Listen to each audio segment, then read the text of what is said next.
Fala galera, acabamos de fazer mais um estudo de resultado das empresas aqui. Estudamos 3 empresas, a Fras-le, a B3 e a Grendene. Então vamos falar um pouquinho sobre elas hoje.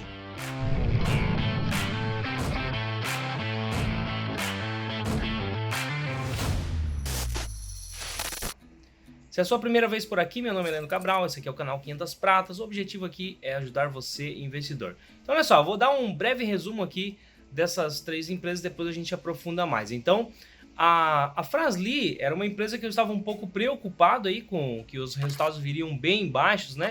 Porque o setor automotivo acaba sofrendo mais nessa crise, mas foi melhor do que o esperado. Teve indicadores que andaram em linha e alguns indicadores até tiveram uma melhora aí, tá? Já a B3, eu esperava que o resultado viesse até um pouco melhor, por conta dessa onda aí de novos investidores na Bolsa de Valores. Está entrando muita gente nova na Bolsa de Valores, e eu pensei, cara, o resultado da B3 vai bombar aí. Mas não, até que veio em linha, né? Parece que não houve grandes movimentações. E já a Grendene tá complicada a coisa para ela, né? Por conta da pandemia aí, teve paralisação de algumas fábricas aí. Então o resultado foi bem afetado mesmo, e pela primeira vez aí em muitos anos a Grendene fechou no negativo o seu lucro líquido, né? Bom, mas eu vou pedir para o Brian da nossa equipe. O Brian é o nosso braço direito dentro das empresas, é o cara que visita as empresas, liga para o RI, faz reunião com o RI, e é uma pessoa totalmente alinhada com a estratégia 500 Pratas, por isso que eu dou esse espaço aqui para ele. Então eu vou pedir para ele trazer um estudo um pouco mais aprofundado aí dessas 3 empresas que eu comentei aqui com vocês. Brian, mostra aí para nós aí nos detalhes como foram esses resultados. Valeu, Leandro. E aí, pessoal, como vocês estão? E hoje nós vamos olhar o resultado de mais 3 empresas. Hoje nós falaremos de Grendene, nós falaremos também de Fras-le e B3. E aí, vocês estão animados com os resultados? Então, vamos lá. Então aqui, vamos iniciar a visualização desses resultados. Vale lembrar que não é recomendação de compra, venda ou manutenção dos ativos. Bom, pessoal, vamos iniciar aqui o nosso vídeo pela Fras-le. Mas quem é Fras-le? Fras-le, ela é uma empresa do segmento automotivo que ela produz lonas e pastilhas de freio. Ela também está tanto no mercado interno quanto no mercado externo, e ela atua tanto com equipamentos originais quanto o aftermarket, que seriam as peças de reposição. Vamos falar aqui da DRE. Os valores estão em 1000, com exceção desses itens que estão destacados em vermelho, que eles estão em milhões. Eu tive que fazer uma adaptação da DRE justamente para colocar esses resultados e vocês terem uma melhor visualização. Vale lembrar que em 2020 o dólar praticado foi 5,58, enquanto no segundo trimestre o dólar praticado foi 3,92. Então, basicamente, como ela é do setor automotivo, ela foi impactada pelo Covid-19, isso é inegável. Os resultados dela acabaram não sendo tão bons quanto o esperado, mas de acordo com a administração, o resultado poderia ter vindo pior, e só não veio graças à flexibilidade que a empresa tem, porque ela atua tanto no mercado interno quanto no mercado externo, e também tanto com peças originais e peças de reposição. Isso acaba dando um certo jogo de cintura para a empresa trabalhar onde está ali um pouco melhor, e também porque ela atua em diversas micro segmentos dentro do segmento de freios. Então isso acaba trazendo um pouco mais de resiliência para a empresa. Então aqui, ó, nós vemos que a receita ela cai 17%, mas os custos caíram apenas 14%. E isso acaba sendo um pouco negativo, pois acaba impactando todos os demais resultados. Também, como destaque, as despesas administrativas, que aumentaram em vez de diminuir. Isso acaba causando um impacto também a mais. Nós temos um resultado financeiro que foi impactado também negativamente, basicamente por causa das operações de câmbio, e com tudo isso nós temos um lucro líquido que foi reduzido em 50% quando comparado o segundo trimestre de 2019. Quando nós olharmos as outras imagens, eu vou mostrar que, apesar desse resultado ser negativo, ele não foi tão ruim para a empresa devido a algumas coisas que aconteceram. Eu vou mostrar para vocês no histórico, numa imagem que tem mais à frente. Vamos fazer alguns comentários Eu fiz alguns destaques aqui. O primeiro é o destaque do Brasil.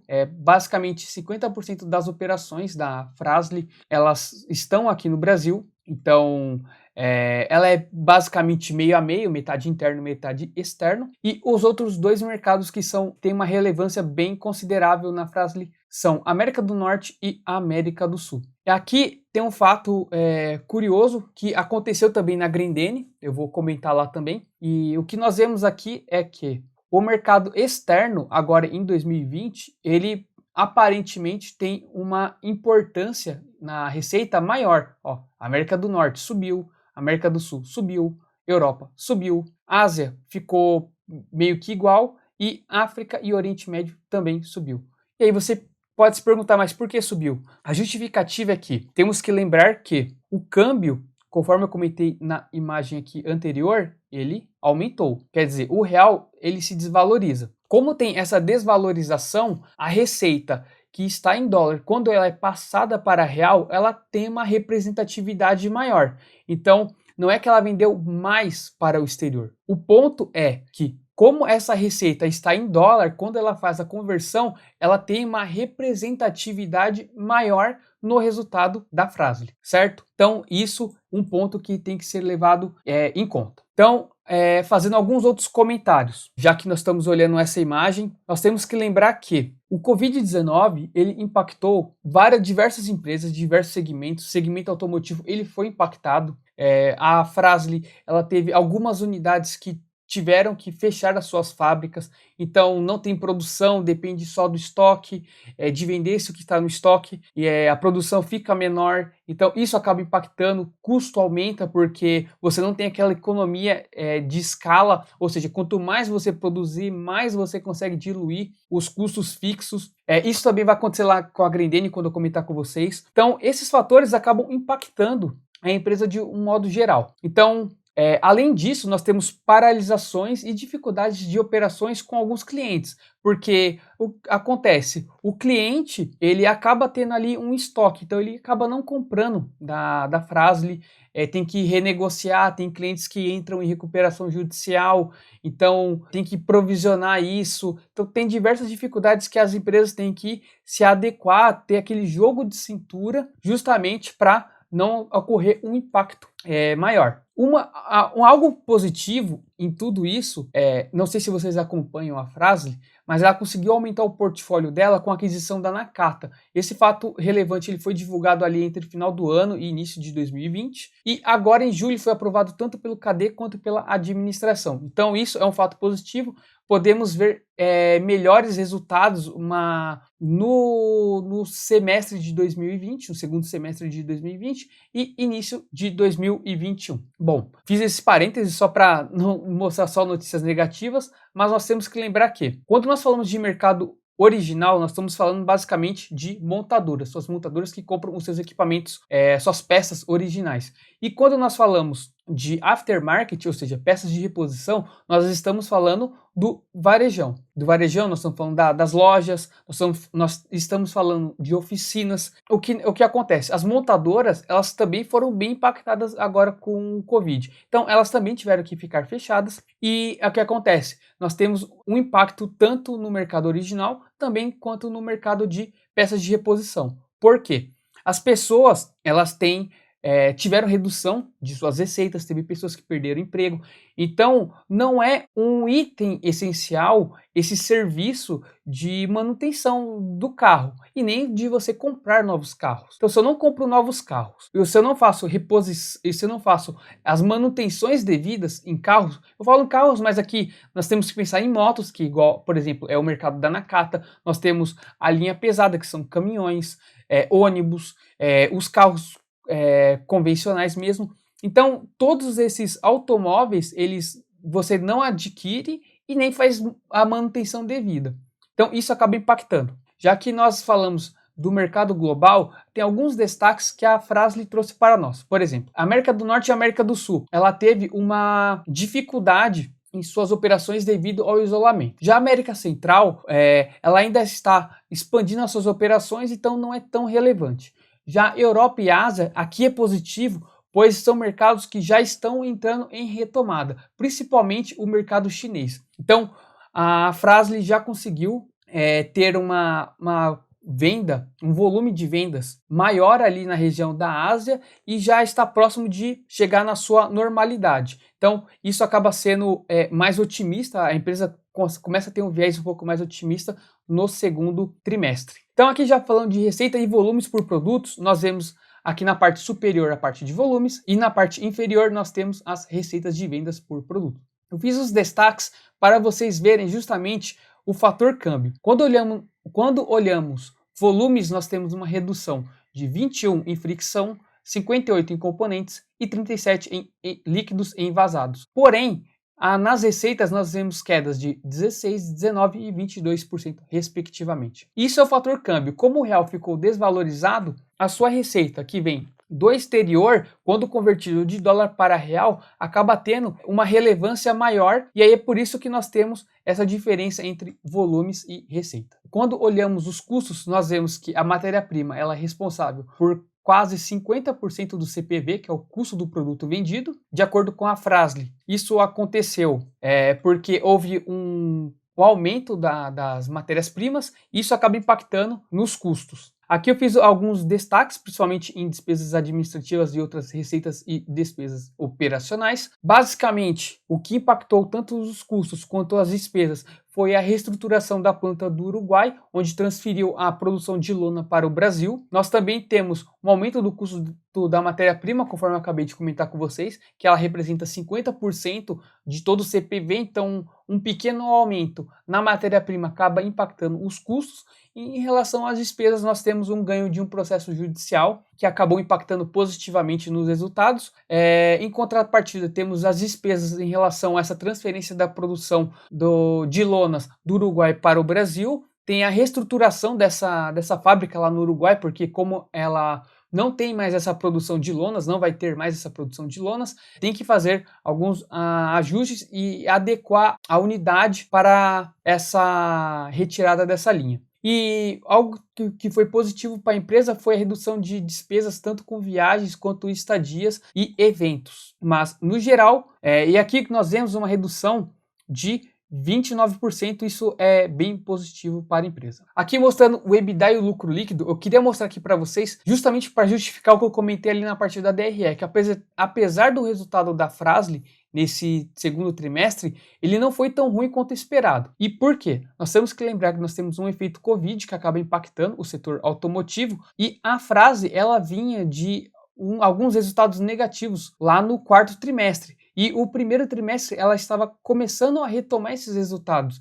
E ainda assim, apesar de todos esses fatores, ela ainda conseguiu um resultado positivo. Vai lembrar que lá no quarto trimestre foi quando ela estava efetivando de fato a aquisição da Nakata. Ela ainda tem alguns custos com algumas unidades dela, que ainda traz alguns prejuízos, mas ela já vem melhorando operacionalmente e isso acaba sendo algo bem positivo. A empresa está trabalhando bastante para que todas as suas linhas e suas unidades elas sejam melhores operacionalmente. E com a vinda da Nakata, o segundo semestre pode ser mais positivo. E quando nós olhamos aqui o EBITDA, que é a parte operacional em si, nós vemos um valor que seria igual ao segundo trimestre, mas quando nós olhamos o fator ajustado, devido a esses não recorrentes, principalmente esse ganho que ela teve num processo, que foi por volta de 20 milhões, nós temos um EBITDA ajustado aqui de 30 milhões. Então, mesmo assim, ainda é um valor bem considerável, bem positivo para a empresa. Em relação ao endividamento, a empresa ela trabalha com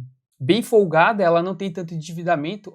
Quando olhando a dívida líquida por EBITDA, nós chegamos a um valor de 1,3, então é bem tranquilo. Lá no longo prazo, boa parte da dívida está em moeda nacional, enquanto no curto prazo nós temos uma parte maior da dívida em moeda estrangeira. No frigir dos ovos nós temos basicamente 50-50 e as dívidas são em valores relativamente tranquilos para a empresa, então não é algo a se preocupar nessa questão. Aqui em relação ao capital de giro, ele teve uma piora, tanto na parte de clientes, estoques e fornecedores. Isso é compreensível, até porque a empresa ela tem que acabar cedendo um pouco em relação aos seus clientes, porque os clientes também acabam não consumindo seus produtos. Nós temos que lembrar que também tiveram as montadoras que ficaram fechadas, os estoques eles acabam aumentando. Em relação a fornecedores, também acontece que ela tem que negociar com seus fornecedores e por isso que isso acaba impactando também o capital de giro quando falando dessa linha específica. Eu coloquei em vermelho, mas não foi tão ruim porque ele continuou ficando em linha com 2019. Ela trabalhou muito essa parte de capital de giro e ela conseguiu manter essa parte de fornecedores. Vale lembrar que para a empresa é melhor ela ter valores menores de dias em clientes e estoques do que fornecedores. Se ela tem um valor alto aqui e um valor baixo aqui, é positivo para a empresa, porque ela recebe os valores mais rápidos, ela consegue desovar esse estoque mais rápido e tem um prazo maior para pagar os seus fornecedores. Mas em geral, a necessidade de capital de giro acabou aumentando, é compreensível, mas ainda está num valor ok. Por exemplo, quando nós olhamos ali 2018, a necessidade de capital de giro estava num valor maior que agora. Então, basicamente é isso que nós tínhamos para comentar de Fras-le. Só fazendo aquele resumão rapidinho. Ela é uma empresa do setor automotivo, então ela acabou sendo muito impactada, tanto porque ela teve dificuldade de vender para montadoras, quanto para a parte de varejo e oficinas, né? Que nós temos tanto as peças originais quanto as peças de reposição. Apesar disso tudo, ela conseguiu fazer um bom controle aí de suas despesas e seus custos. Vale lembrar também que o custo de matéria-prima aumentou agora no segundo trimestre de 2020, e isso acaba pressionando para que a empresa que ela melhore o seu operacional a fim de garantir uma eficiência maior.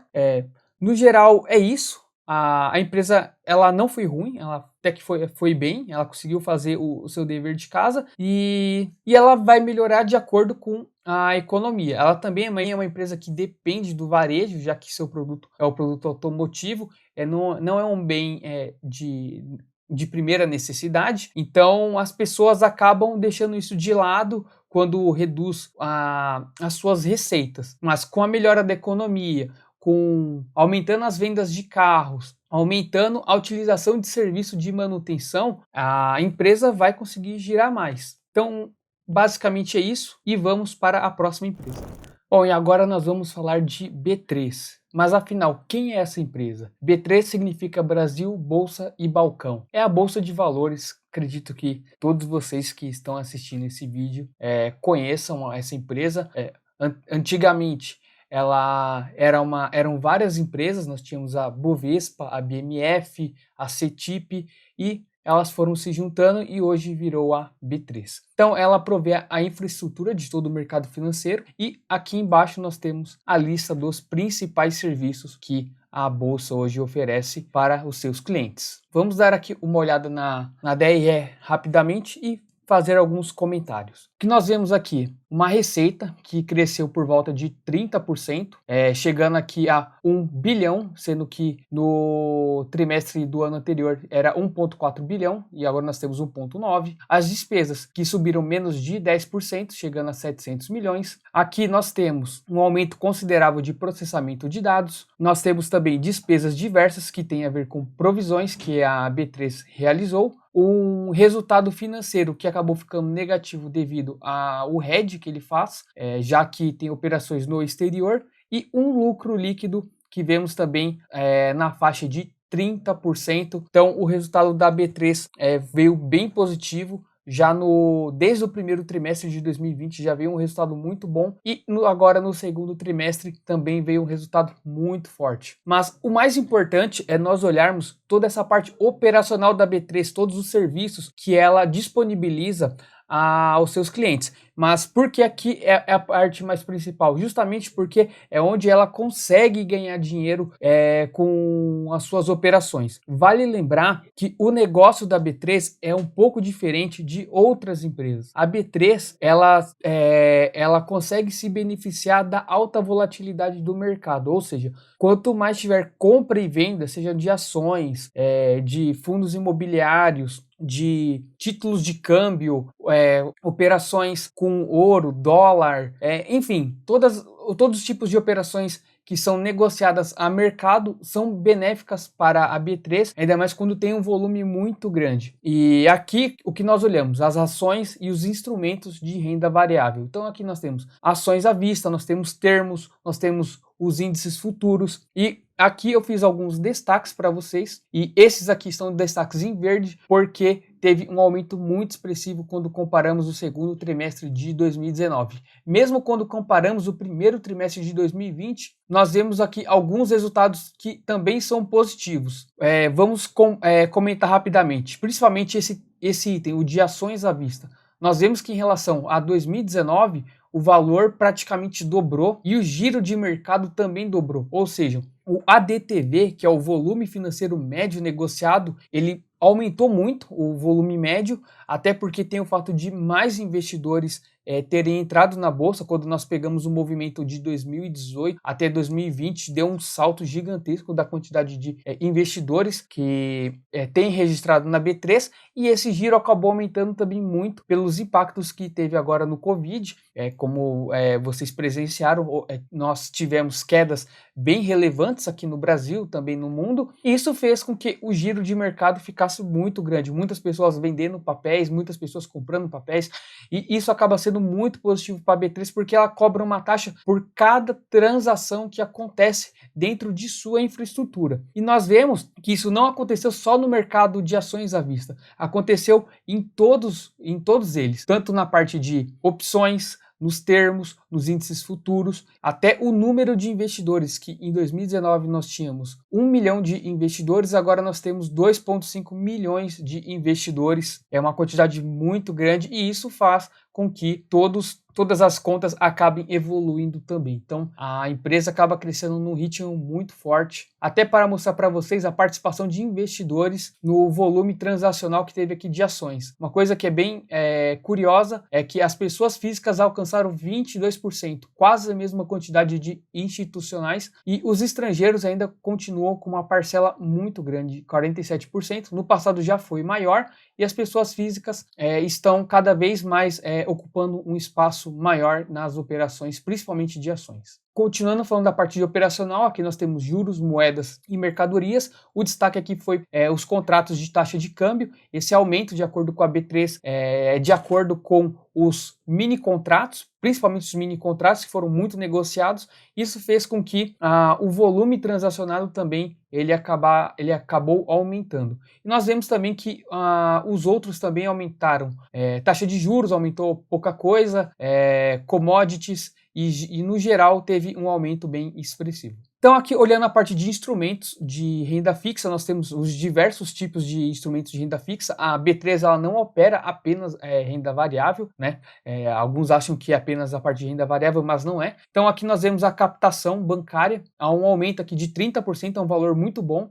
De acordo com a B3, basicamente, essa captação veio de CDBs e títulos atrelados ao DI. Aqui nós também temos as dívidas corporativas. Aqui é legal mencionar que esse aumento se deve porque as empresas estão tentando captar recursos utilizando o ambiente da Bolsa de Valores. E aqui eu quero fazer uma ressalva justamente com aquela primeira parte também que nós comentamos das ações e explicar por que isso está acontecendo. Nós temos aqui um ambiente onde as taxas de juros estão menores. Isso faz com que as pessoas que colocavam seu dinheiro em renda fixa, elas tirem esse dinheiro dessa renda fixa e comecem a colocar na renda variável. Então, isso também é um dos motivos que faz com que as pessoas procurem a renda variável, principalmente ações e fundos imobiliários, porque eles têm uma rentabilidade, ou tendem a ter, na verdade, uma rentabilidade um pouco melhor em momentos que a renda fixa está pagando muito pouco. É uma forma da pessoa conseguir manter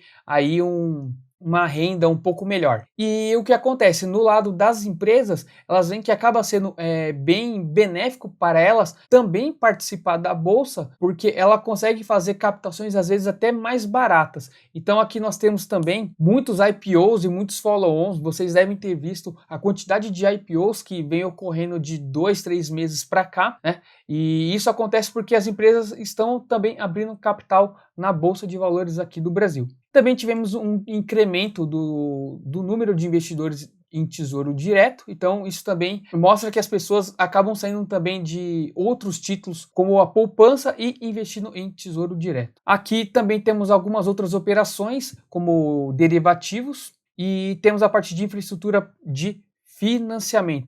O SNG é um sistema da B3 que está relacionado à parte de automóveis, que é o Sistema Nacional de Gravames, e de acordo com o que eles comentaram, teve uma diminuição da atividade econômica em relação a esses contratos de automóveis. Isso faz com que tenha menos transações utilizando esse tipo de sistema. Bom, aqui na parte de despesas, nós vemos que as despesas são bem tranquilas, teve um aumento de apenas 10% quando comparamos o segundo trimestre de 19 com o segundo trimestre de 20. Basicamente, a empresa que foca em dois itens, são as pessoas e a parte de infraestrutura. Na parte de pessoas, tanto gastos com salários e treinamentos dessas equipes, e na parte de infraestrutura, há um investimento para manter um sistema mais robusto, mais resiliente, visto que ela precisa que esse sistema se mantenha funcionando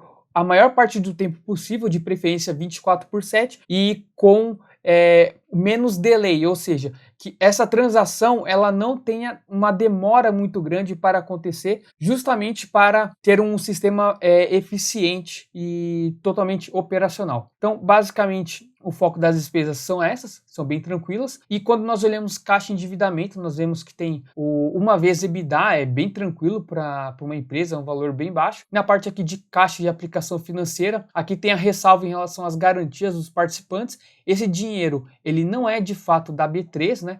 São as garantias que os participantes têm que deixar ali, caso aconteça algum problema e a B3 possa acionar essa garantia, mas a B3 ela pode utilizar esse dinheiro para render e esses juros ficam para a B3. Então, aqui em relação à caixa, nós temos 8 bilhões de caixas e aplicações financeiras, visto que no segundo trimestre de 19 tínhamos 5,7 bilhões, então é um valor bem relevante em relação até às suas dívidas, que não são muitas. Bom, pessoal, então só para resumir aqui, o que nós vemos? Que a B3 ela é uma empresa que ela se beneficia de momentos de alta volatilidade. O Brasil, ele tipicamente é um país que passa por muitos momentos assim, né?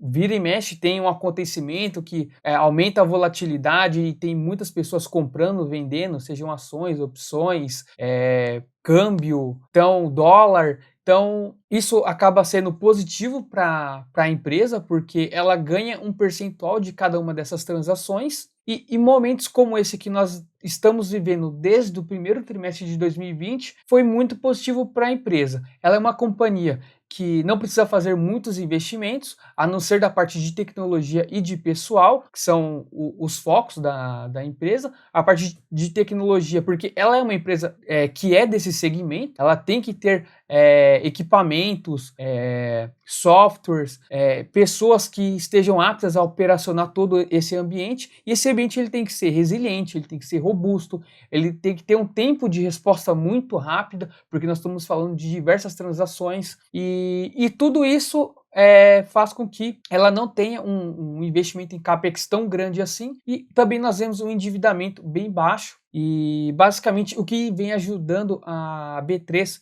desde o início do ano é a maior quantidade de investidores que entraram principalmente na parte de renda variável, e também essa alta volatilidade que vem acontecendo. Então basicamente é isso que nós tínhamos para falar de B3, e vamos partir para a próxima empresa. Bom, vamos falar aqui de Grendene. Rapidinho, comentando quem é a Grendene. Ela foi fundada em 1971 e ela é uma das maiores produtoras mundiais de calçado. Aqui embaixo nós temos algumas marcas como Zazi, Melissa, Raider, Ipanema, Cartago e algumas outras. Vai lembrar que ela é uma empresa verticalizada, ela produz a sua matéria-prima, que é o PVC, ela compra resina, faz o PVC e a partir daí ela fabrica todos os seus produtos. Então vamos olhar aqui a DRE completa, nós veremos alguns resultados, aqui tem alguns destaques para vocês, e vamos começar aqui com o mercado interno e exportação. Nós vemos que houve uma queda por volta de 80%, tanto no interno quanto exportação. Quando nós olhamos a receita líquida, aqui também vemos uma queda no mesmo ritmo. Os custos, eles acompanharam a queda da receita líquida e acabou caindo até um pouco mais. Então, como sempre comentamos com vocês, é positivo quando a receita, se ela sobe, o custo sobe em linha ou menor. Se a receita cai, ela cai em linha ou maior. Nós temos também as receitas barra despesas operacionais que tiveram uma redução de apenas 25%. Isso acaba sendo um pouco negativo, que impacta os resultados. Como nós vemos aqui, as maiores quedas foram com vendas e outras despesas operacionais. Nós temos também um resultado financeiro, como marquei aqui em verde, que foi até positivo, pois a queda não foi tão grande. Vale lembrar que é uma das características da Grendene, de ela ter uma parte financeira bem relevante na empresa, e quando nós olhamos ali o resultado líquido do período aqui, ele era de 41 milhões no segundo trimestre de 2019 e ele foi para 44 milhões negativos no segundo trimestre de 2020. E eu vou passar para uma outra tela porque nós temos que entender o que aconteceu com a Grendene. Os resultados dela vieram ruins. Isso é fato, caíram muito, mas temos que entender o porquê. Então aqui não adianta a gente ficar tentando detalhar muito aqui, então é muito melhor nós entendermos todo o panorama e assim fica mais fácil a compreensão dos números e depois nós vamos olhando alguns pontos específicos que estão nas outras imagens. Então, já passando aqui, Covid e Grendene, então vamos começar aqui entendendo todo esse panorama. Temos que lembrar que a empresa, apesar de ela não ser uma loja de varejo, ela vende para o varejo, então ela depende do varejo. Então nós temos as incertezas que estão devido ao Covid-19, nós tivemos isolamentos mais duros agora no segundo trimestre de 2020 e apenas no final do segundo trimestre que começou uma flexibilização dessa parte do varejo. Então por aí nós já vemos que todo esse cenário econômico acabou impactando a Grendene justamente porque ela depende do varejo. Também temos que lembrar que o nível de confiança do consumidor ainda está baixo em relação ao varejo especificamente. Então, um outro ponto a ser levantado é que o comércio físico, as lojas físicas mesmo, elas são responsáveis por 85% das vendas da indústria do calçado aqui no país. Então, o que acontece? Se as lojas estão fechadas, elas vão impactar não só a Grendene, mas todas as empresas que dependem do varejo e que vendem calçados. Também temos que lembrar que tem questão de cancelamento, tem questão de postergação, questão de inadimplência. Então, esses são diversos fatores que acabam impactando o resultado da Grendene. E aqui nós temos um histórico que a Grendene colocou na sua apresentação, que eu achei bem legal para a gente discutir um pouquinho. 23 de março é o primeiro item destacado. Nós vemos o quê? Férias coletivas de todas as unidades. A Grendene colocou todo mundo de férias. Por quê? As unidades da Grendene ficam no Ceará e lá teve um isolamento um pouco mais pesado. Todas as empresas que não eram que vendiam algum item essencial ou algum serviço que era essencial naquele momento, deveria ficar fechado. Então a Grendene teve que fechar suas unidades e colocar todo mundo de férias coletivas para que não tenha custos maiores, já que ela também não vai conseguir produzir de qualquer forma. Então esse é o primeiro destaque aqui do dia 23 de março. O que acontece? A Grendene, ela conseguiu vender o que estava em estoque e basicamente o que ela vendeu foram equipamentos de EPIs, por exemplo, para o setor agrário, para mercados e para o pessoal de saúde também. Então ela não conseguiu produzir durante esse período, como mostrei para vocês aqui no dia 23. E o que nós vemos? Que a retomada das atividades foram apenas dia 1 de junho. Se nós contarmos que o segundo trimestre começa em abril, então o segundo trimestre começa em abril e vai, que é abril, maio e junho. Então vai até o final de junho. Então a retomada só começou no final de junho. Então nós temos 2 meses que a Grendene foi muito impactada. Não só a Grendene, como as empresas que dependem do varejo. Nós vemos que dia 24 de junho teve a retomada das atividades de Sobral, que é uma das principais unidades aí da Grendene. No dia 30, nós tivemos um aumento aqui já da capacidade de operação, 40, 20 e 20, Fortaleza, Crato e Sobral. Entre o dia 4 e o dia 6 de junho, teve a convenção digital. Nessa convenção, de acordo com a Grendene, eles comentam que eles estão lançando alguns novos produtos. Os clientes, os parceiros que foram nessas convenções viram com bons olhos, teve um feedback muito positivo dessa nova linha, então a Grendene está com um viés um pouco mais positivo em relação aos próximos trimestres. E o que nós vemos aqui em 30 de julho? Nós vemos que Fortaleza já estava 100%, Crato 20% e Sobral 40%. Vale lembrar que na conferência da Grendene eles comentaram que tanto Crato quanto Sobral elas aumentaram a produção agora entre 30 de junho e 14 de agosto. Então as fábricas no somatório já estão funcionando com mais de 60% do operacional quando nós olhamos as três indústrias. Então nós temos aqui o panorama geral da Grendene, de tudo que veio ocorrendo. O que nós vemos que 2 meses foram perdidos praticamente, porque ela teve que fechar as suas unidades e só voltou a partir de junho. Nós temos também todas essas incertezas, temos também a questão que grande parte do comércio físico ele é responsável pelas vendas da indústria de calçado, então nós temos um cenário que não é favorável para a Grendene. Também comentamos que o Ceará ele teve um isolamento um pouco mais rígido, isso acabou impactando a Grendene, não só a Grendene como as empresas que estão lá. Ela vendeu basicamente produtos voltados para EPI. O que acontece também é que como a fábrica ficou fechada, ela ficou impossibilitada de entregar os seus produtos, e também comentamos que durante esse período de pandemia os seus clientes acabam postergando pedidos, acabam cancelando pedidos. Por quê? Tem a questão que os seus clientes eles também sofrem com a pandemia, e vale lembrar que eles também não venderam muito. Se eles não venderam muito, o que acontece? Tem um aumento do estoque. E se o seu cliente ele tem um aumento no seu estoque, por que ele vai comprar da Grendene? Ele vai pensar, calma aí, eu tenho um estoque aqui, eu tenho que vender primeiro esse estoque, tenho que desovar isso aqui porque o estoque é custo para a empresa, e depois que eu penso em fazer novos pedidos. Então é normal ter esses cancelamentos ou postergações, certo? Então nós vemos que há uma queda generalizada do comércio, uma queda generalizada das vendas.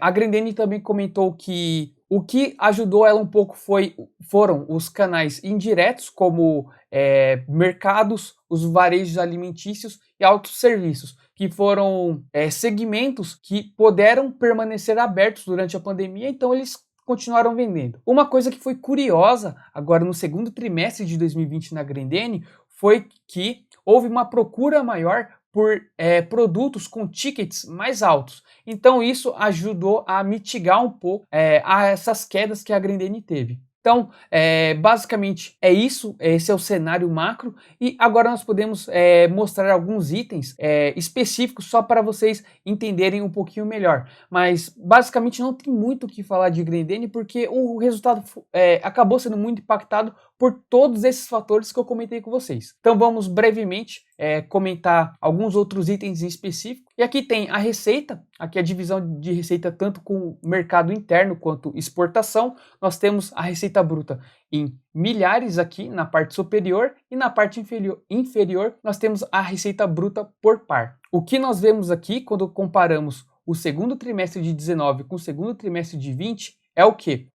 A receita bruta por par, ela aumentou, conforme eu comentei com vocês, que foi até um fato curioso que a Grendene expôs, foi a procura por produtos com ticket maior. Então, a receita bruta por par acaba sendo aumentada. Nós vemos aqui que o mercado interno e o mercado de exportação, ambos caíram, ambos foram impactados, e vocês podem olhar aqui e ficar com essa dúvida. Poxa, mas exportação então foi melhor que mercado interno? Não necessariamente. Vale lembrar que, conforme nós podemos ver aqui, apesar de ter essa queda menor, vale lembrar que o dólar ele aumentou em relação a 2019. Lá no segundo trimestre, o dólar estava na faixa de 3,60. E já agora, em 2020, o dólar já estava acima de R$5. Então isso acaba facilitando, na verdade, aumentando a receita em reais de exportação, e tem a impressão que os mercados externos eles tiveram um resultado melhor que o mercado interno. Sim, teve por causa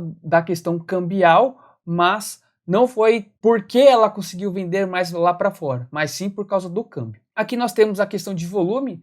Quando nós olhamos volume, aí sim nós temos a real percepção que podemos ver que tanto o mercado interno quanto o mercado externo caíram na faixa de 86% e 82%. E voltando aqui a imagem anterior, aí nós vemos que aqui está 72%, então a explicação disso, conforme eu comentei com vocês, é em relação ao valor em dólar. E o volume de pares em relação à sua participação, a participação do mercado de exportação acaba aumentando também, justamente pelo fator cambial. Aqui é um item bem importante a ser observado, que é o preço da resina PVC. Conforme eu comentei com vocês ali no início, a Grendene, ela é uma empresa que ela é bem verticalizada, ela faz todo o seu processo de produção, ela apenas tem que comprar a matéria-prima e depois ela vai produzindo tudo. Aqui nós temos que o comparativo do segundo trimestre com o segundo trimestre, o preço do par, que acabou caindo um pouco quando faz o somatório em geral, e aqui embaixo nós temos o preço da resina, que quando olhamos aqui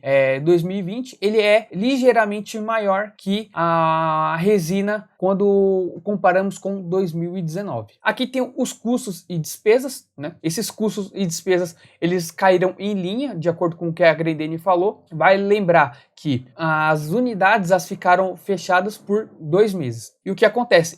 Tem um custo de ociosidade. Por quê? A empresa não está produzindo nada, mas tem custos fixos que a empresa tem que pagar, tanto custos quanto despesas. Então, esse custo de ociosidade acabou impactando tanto a parte de CPV quanto a parte de despesas. Então, aqui embaixo nós temos as partes de despesas, que nós temos despesas por vendas, publicidade e propaganda, e geral e administrativo. E basicamente, por exemplo, as despesas de vendas são fretes, licenciamentos, comissões. Então, nós temos aí, por exemplo, em relação a licenciamento, licenciamento principalmente, é um item que você não consegue diminuir esse custo quando, por exemplo, as unidades estão fechadas. Então, esse é um custo, por exemplo, que é difícil de ser diluído. Já quando nós falamos de geral e administrativo, consegue ter uma melhor manipulação para melhorar esse resultado, porque Grendene fez a redução de jornada junto com a redução de salários. Até porque seus funcionários ficaram de férias e também quando acabaram as férias, eles não puderam trabalhar. Então, a Grendene teve que trabalhar essa variável para que esses custos e essas despesas fossem as menores possíveis. Aqui nós temos a parte de endividamento. A Grendene tem uma característica de ser uma empresa que sempre tem um caixa muito grande, e então por isso que os empréstimos e financiamentos eles são bem relevantes quando nós olhamos aqui o caixa líquido de 2020, ele é um caixa muito grande, muito robusto. Nós temos um valor aqui de 2 bilhões, então é um valor bem grande quando comparamos com os seus empréstimos. Um fator aqui que é negativo para a Grendene é que ela tem alguns incentivos fiscais em suas unidades, e o que acontece é que parte do que ela acaba juntando ao longo dos períodos, ela não pode distribuir ao acionista, justamente porque esse dinheiro vem do incentivo e só pode ser utilizado para investimentos. E falando de investimentos, isso pode ser algo que incomoda algumas pessoas, que o que acontece, conforme eu comentei com vocês, ela tem um caixa muito grande. E a Grendene comenta que é difícil ela achar algum concorrente para ser adquirido, pois ela olha também a questão de rentabilidade, se aquela empresa que possivelmente ela poderia adquirir, se ela tem uma rentabilidade interessante ou se ela conseguiria trabalhar dentro dessa empresa para melhorar aquela rentabilidade. Como ela tem essa dificuldade, de acordo com o comentado nos relatórios, eles criaram um comitê de investimentos e vão pegar esse dinheiro e começar a investir no mercado de capitais. Então, inicialmente, foi definido um valor aí de até 300 milhões e depois foi alterado recentemente para até 800 milhões. Então, aqui tem a carteira deles de alocação em renda variável, onde eles vão tentar trazer um resultado um pouco melhor na parte de receitas financeiras. Então, essa também é uma característica da Grendene. Se você quiser investir em Grendene, você tem que aceitar esse ponto de investimento. E eles comentaram que eles estão bem animados com esse comitê de investimentos. Então, basicamente, é isso que eu tinha para comentar com vocês sobre Grendene. Então, resumindo, os resultados dela foram muito impactados devido a todo esse toda essa incerteza em relação ao Covid, grande parte das suas vendas depende do comércio de varejo físico e esse comércio ficou fechado durante esse período. Também vale lembrar que as fábricas da Grendene também ficaram fechadas durante 2 meses e isso acaba impactando. Bom, em resumo, nós temos um cenário que foi muito negativo para a Grendene agora no segundo trimestre e nós temos que aguardar os próximos trimestres, assim como a melhoria da economia. A economia melhorando, o varejo abrindo as suas portas, nós veremos mais vendas da Grendene. E de acordo com o seu relatório, eles estão otimistas em relação ao segundo semestre. Bom, pessoal, então hoje nós vimos o resultado de mais 3 empresas. Espero que vocês tenham gostado. Eu quis trazer um pouco diferente, principalmente a Fras-le e a Grendene, que foram empresas que sofreram muito do impacto do Covid. Elas dependem muito do varejo. E a B3 para trazer o lado oposto, como uma empresa consegue se beneficiar muito dessa volatilidade de mercado. Então, para vocês verem também que nem sempre as empresas vão bem, vai depender aí do segmento, do setor que ela atua e o que elas estão fazendo para conseguir melhorar. Então, é isso, espero que vocês tenham gostado. Comentem aqui embaixo o que vocês acharam, se vocês têm essas empresas, quais as perspectivas e até uma próxima, certo, pessoal? Até mais! Então é isso, galera, o Brian mostrou aí se aprofundou mais nos resultados aí, né, para que a gente entendesse o que aconteceu nesse trimestre. Se esse vídeo foi útil para você, não esquece de deixar o seu like aqui embaixo, se inscrever aqui no canal e comenta aqui para nós o que você achou dos resultados do segundo trimestre de 2020 aí dessas empresas. Deixa aqui nos comentários e a gente vai debatendo com vocês. A gente vê vocês no próximo vídeo. Fui!